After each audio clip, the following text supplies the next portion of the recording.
नमस्कार, मैं हूं प्रवीण दुबे। कांग्रेस की यह चिंता देशव्यापी है, लेकिन मांग प्रांत व्यापी उठी है। मध्य प्रदेश से फिर उठ रही मांग कि कांग्रेस को परमानेंट अध्यक्ष कब मिलेगा। मांग करते हुए नाम भी बढ़ाए गए हैं, जितनी आवाज उतने विकल्प के अंदाज में। फिक्र मत कीजिए, बात गांधी परिवार से बाहर कतई नहीं गई है। तो कांग्रेस अध्यक्ष के मामले में लकीर सीधी है, सोनिया गांधी या राहुल गांधी। इन्हीं दो नामों को उछाला गया है, इन्हीं दो नामों के बीच है चुनाव। कांग्रेस की अंतरिम अध्यक्ष बनाई गई सोनिया गांधी के कार्यकाल का 1 साल 10 अगस्त को पूरा हो गया। उसके बाद से ही नए कांग्रेस अध्यक्ष को लेकर उठने लगी मांग। पूर्व विधानसभा अध्यक्ष एनपी प्रजापति की दलील है कि सोनिया गांधी के रहते किसी और के नाम पर विचार का सवाल ही नहीं उठता, वही हमारी नेता है। पूर्व मंत्री सज्जन सिंह वर्मा की मांग कि राहुल बाबा फिर संभालें कमान। दिग्विजय सिंह तो बहुत पहले से ही राहुल राग छेड़े हुए हैं। गांधी परिवार की देहरी पर उनकी दस्तक बनी रहे, लिहाजा अब ट्वीट के जरिए दोनों मोर्चों पर बराबरी की बढ़त बनाने की उनकी कोशिश जारी है। तो सोनिया कांग्रेस और राहुल कांग्रेस के बीच ये नई लकीर नहीं है, लेकिन अगर ये मांग 27 सीटों के उपचुनाव के मद्देनजर है तो ये बात गौर करने की है कि 2018 के विधानसभा चुनाव में एमपी में कांग्रेस की जीत के शिल्पकार क्या वाकई राहुल गांधी थे। राहुल गांधी हो या सोनिया गांधी, मध्य प्रदेश समेत राजस्थान और छत्तीसगढ़ में हुई कांग्रेस की जीत में उनकी भूमिका कहां और क्या थी। और इसी संदर्भ में ये सवाल भी कि कांग्रेस में परमानेंट अध्यक्ष इस समय कितना जरूरी है। सवाल कांग्रेस से भी उठ रहा है, जवाब तो देना होगा। लेकिन पहले आपको दिखाते हैं एक रिपोर्ट, देखिए।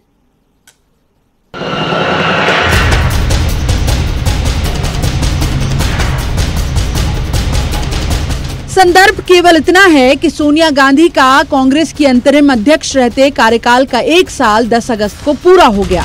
तो पार्टी में नए अध्यक्ष को लेकर मंथन हो, उसके पहले एमपी से मांग उठने लगी। लेकिन दिलचस्प ये है कि एमपी में कांग्रेस अपने अध्यक्ष को लेकर ही एक राय नहीं। एक धड़ा सोनिया गांधी को ही अध्यक्ष के तौर पर आगे देखना चाहता है,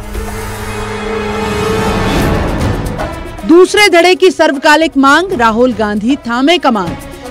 बाकी सांसद दिग्विजय सिंह जैसे नेता भी हैं जो ट्विटर के जरिए गांधी परिवार के 2 ध्रुवों को समान रूप से अपनी आस्था दिखाने की कोशिश में लगे हुए हैं। हमारी पूर्णकालिक तो है ही मैडम, जब तक नया अध्यक्ष नहीं आता मैडम ही पूर्णकालिक है, उसमें क्या दिक्कत हो गई। राहुल गांधी की मान्यता अध्यक्ष पद पे ही है, बन जाना चाहिए नहीं बनना चाहिए। मान्यता हम लोग तो मन से मानते ही हैं कि हमारे राहुल बाबा हमारे चीफ है। जीतू पटवारी नई राह पकड़े हैं और दलील दे रहे हैं कि नया अध्यक्ष बनाने की मांग से पहले कांग्रेस के त्याग को सुनना जरूरी है। यहाँ सोनिया गांधी से लेकर राहुल गांधी तक सब त्याग करने तैयार बैठे हैं।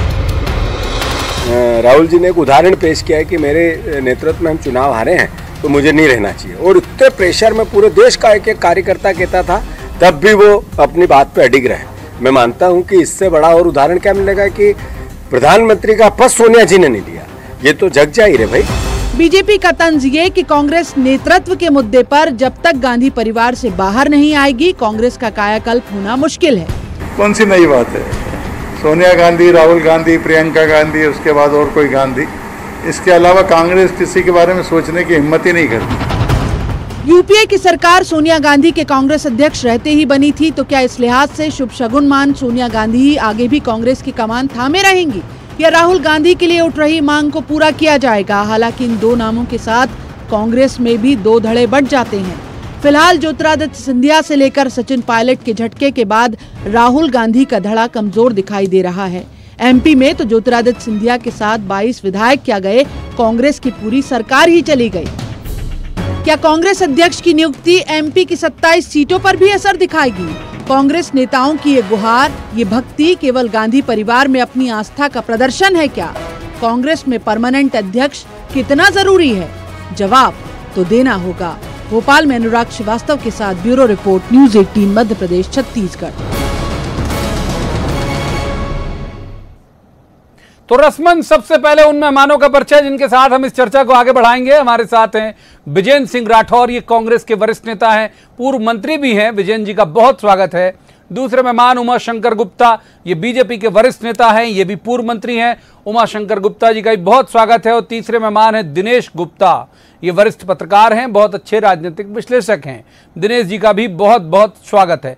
सबसे पहले शुरुआत कर लेते हैं विजयन जी से ही, क्योंकि उनकी पार्टी का ही मसला आज हमने चुना है चर्चा के लिए। विजयन जी, यही सवाल कि क्या बहुत जरूरी है राष्ट्रीय अध्यक्ष, नंबर 1, और नंबर 2, आपकी पार्टी के अलग अलग नेताओं के से अलग अलग नाम क्यों आ रहे हैं सामने?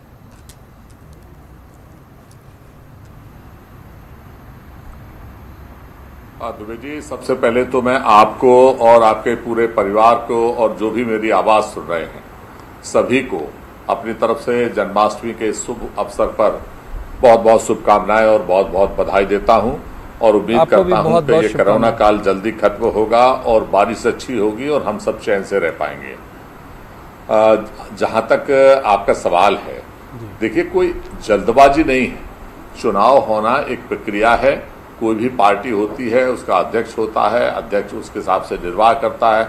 राहुल गांधी जी अध्यक्ष थे तो आपको मालूम है उन्होंने भी उसको बहुत अच्छे से निर्वाह किया। और ये नई फौज जो आई थी, अब सिंधिया जी चले गए अलग बात है, बकाया केवल सिंधिया जी नहीं थे, सचिन पायलट का हम नाम ले सकते हैं, जतिन प्रसाद का हम नाम ले सकते हैं, संजय निरुपम जी का हम नाम ले सकते हैं, मिलिंद देवड़ा जी का हम नाम ले सकते हैं, बुंदेलखंड से हमारे प्रदीप जैन आदित्य का हम नाम ले सकते हैं। एक नहीं अनेकों ऐसे नाम हैं जो युवाओं को वो सामने लेके आए थे और जिम्मेवारियां उन्होंने सौंपी थी और बखूबी उन्होंने इन जिम्मेवारियों का निर्वाह किया। तो राहुल गांधी जी अगर थे, ऐसा नहीं, मतलब उन्होंने अपने हिसाब से बहुत अच्छा काम किया था। और सोनिया गांधी जी की अगर हम बात करें, जब उन्होंने देखा कि उनके नेतृत्व में चुनाव हारे थे तो एक उदाहरण उन्होंने प्रस्तुत किया और उन्होंने इस्तीफा दिया। सोनिया गांधी जी को अंतरिम अध्यक्ष बनाया गया।